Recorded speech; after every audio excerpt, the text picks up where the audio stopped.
VK news Madhya Pradesh Chhattisgarh. दिल बोलेगा, देश सुनेगा।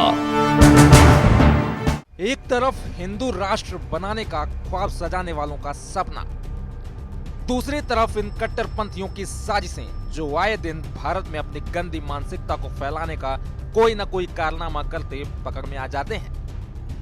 मध्य प्रदेश के भोपाल में ये जिहादी आका न सिर्फ स्कूल को मस्जिद बनाना चाहते थे, बल्कि उन तमाम हिंदुओं को खुली चुनौती दे रहे थे जो भाईचारे की नकली गांठ को असली समझकर अंधे बने हुए हैं। ये कौम आखिर चाहती क्या है ये सबको पता है, लेकिन इसका इलाज सरकार को समय रहते करना होगा। इनके मंसूबों पर समय रहते सरकार का सोटा नहीं बजा तो इनके इरादे मजबूत होते जाएंगे। कभी सड़कों पर नमाज की नौटंकी तो कभी स्कूल को ही मस्जिद में बदल देने की घटिया चाल। ये वो कौम है जो भारत में कब्रगाहों के नाम पर कभी जमीनों पर कब्जा तो कभी स्कूल और सड़कों पर नमाजी बनकर अपना बताने की कोशिश। लेकिन सनद रहे 70 सालों तक कांग्रेसी राज में इस कौम के ऐश के बाद अब इनकी पनौतियों का समय आ चुका है। हद से गुजरे तो गुजार दिए जाने का सारा इंतजाम पीएम मोदी और सीएम शिवराज ने कर रखा है। आपको बता दें, केंद्रीय विद्यालय शिवाजी नगर भोपाल में प्रिंसिपल की सह की बदौलत इन जिहादियों के हौसले इतने बुलंद हुए कि स्कूल में ही नमाज पढ़ने लगे। लेकिन इन्हें खबर नहीं थी कि भोपाल की सांसद भगवाधारी हिंदू हैं। उन्हीं के राज में ऐसा घटिया काम, जहां जाति धर्म से ऊपर उठकर ज्ञान के पाठ पढ़ाए जाने के बजाय नमाज पढ़ी जाए, भला इस पर वो चुप कैसे रहते। सांसद प्रज्ञा ठाकुर ने मौके का मुआयना किया तो प्रिंसिपल की क्लास लगा डाली। इन नमाजियों को ऐसा धोया कि जवाब नहीं। इस पूरे मामले पर साध्वी प्रज्ञा ने क्या कुछ कहा है, आप भी सुनिए। मैं ये करना चाह रही हूँ कि जैसे यहाँ मैंने देखा ना कि पहले 10-15 लोग आए, लोगों ने इन्होंने प्रिंसिपल ने कहा, और एक बार नहीं आते, दिन में 2 बार नमाज होती है, शुक्रवार को बड़ी नमाज होती है। इनके अपने नियम है, बिल्कुल जहाँ स्थान है उनका वहाँ होना चाहिए, करो, कोई दिक्कत नहीं। लेकिन ये भारत है, सबकी उपासना की स्वतंत्रता है, ये हमारा संविधान कहता है। परंतु यदि इस प्रकार से बच्चों को सुरक्षित कर दिया जाएगा, और दूसरी बात, जो बाहर से लोग आ रहे हैं उनको स्वतंत्रता है, खुली छूट है, कोई भी व्यक्ति कैसा है कोई जिम्मेदारी नहीं ले सकता। ये प्रिंसिपल भी जिम्मेदारी नहीं ले सकते। लेकिन कैसे इन्होंने किया, इस बात को ये नकार रहे हैं कि नहीं ये हमारी जिम्मेदारी नहीं है। मुझे लगता है कि इसमें ये पूरी तरह से दोषी है, और बाहर से जो लोग आ रहे हैं कोई भी नमाज पढ़ने यहाँ आ सकता है, और स्कूल सुरक्षित नहीं है।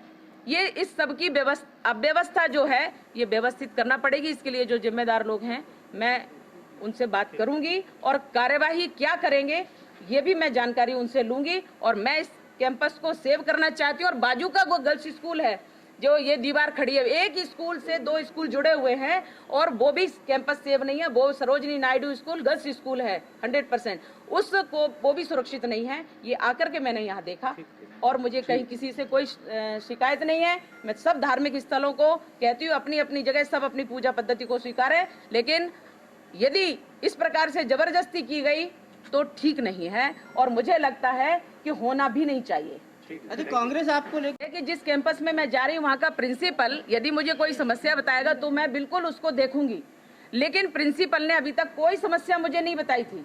मुझे जब जन सामान्य की समस्या, जिनके आज पेट पर लात मार दी गई है, जिनके भूखे पेट रहेंगे अगर वो कमा नहीं पाएंगे, उन लोगों की शिकायत पर मैं यहाँ आई हूँ, तो भी प्रिंसिपल बचाव कर रहा है। इसका मतलब प्रिंसिपल इसमें मिला जुला है। मैम, आपको आपत्ति किस बात की, दुकान हटाई उस बात की आपत्ति है, नमाज यहाँ पे पढ़ाई जा रही उस बात की आपत्ति? मुझे इस बात पर आपत्ति है कि सेव कैंपस नहीं है बच्चियों के लिए। उन लोगों को, वो तो कैंपस के बाहर हैं, उनकी शिकायत पर मैं आई। उनकी शिकायत पर मुझे यहाँ आना पड़ा, क्योंकि अगर कोई शिकायत कर रहा है और मेरे उसमें बनता है कि मैं वहाँ जाकर के देख सकती हूँ, हमारा क्षेत्र लगता है, तो मैं पीछे से आकर के वहाँ देखते हुए बराबर और मेन गेट से आई हूँ। और ऐसा नहीं है कि मैं छुप के आई हूँ, मैं आई हूँ बिल्कुल चक्कर लगा करके जहाँ शिकायत हुई है, जहाँ गुमटियाँ तोड़ी गई हैं, क्यों तोड़ी गई हैं। और मेरे पास सबकी शिकायत है जिनकी गुमटियाँ टूटी हैं। इस कोरोना काल में लोग अपना पेट मुश्किल से भर पा रहे हैं, और यहाँ सिर्फ इस बात के लिए कि हमारी गाड़ी खड़ी नहीं हो पा रही है और हमें अंदर आना है। मेन गेट पीछे से खुला है, यहाँ असुरक्षा है पूरी तरह से, इसलिए उन लोगों की गुमटियाँ हटा दी गई जो कमा रहे, अपना भरण पोषण कर रहे हैं।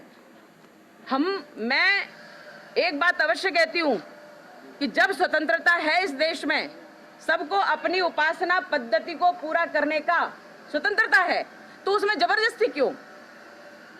जहां हमारा मंदिर है हम वहां आराधना करेंगे, लेकिन जबरदस्ती जब प्रिंसिपल ने यहाँ, उसने बताया पहले शुरू में 10-15 लोग आते थे तब भी ऑब्जेक्शन नहीं लिया, आज मैंने खुद ने देखा 300 लोग आए तब भी ऑब्जेक्शन नहीं है, यानी यहाँ तो कुछ भी होता रहे उन्हें ऑब्जेक्शन ही नहीं है। ये अब आप चाहते हैं कि अब ये शिफ्टिंग हो? अब मैं ये चाहती हूँ कि ये विषय कैसे सुलझे, बच्चे कैसे सुरक्षित रहें, बच्चे कैसे पढ़ें और अव्यवस्था फैलाने वाले। मैं कहती हूँ कि शिक्षण स्थान में बिल्कुल होना ही चाहिए, प्रार्थना की जाती है, प्रार्थना की जाती है, ईश्वर को याद किया जाता है, बिल्कुल ऐसा स्थान बनाना चाहिए। ये प्रिंसिपल की जिम्मेदारी है कि वो आध्यात्म सिखाएं बच्चों को, लेकिन उनके जो योग है वो भी एक आध्यात्म है, योग सिखाएं जिससे व्यक्ति का विकास होता है, स्पोर्ट्स कराएं जिससे व्यक्ति का शारीरिक और मानसिक विकास होता है। योग से सब प्रकार की इंद्रियां जो है चैतन्य रहती हैं, बच्चा अच्छे से पढ़ पाएगा, एकाग्र रह पाएगा, ये सब तो जिम्मेदारी बनती है, लेकिन ये नहीं है जो यहाँ हो रहा है। फिलहाल सांसद प्रज्ञा ठाकुर ने स्कूल में पढ़ी जा रही नमाज पर तुरंत रोक लगाने की हिदायत दे दी है। News desk VK news. ये है ड्रीम मीडिया नेटवर्क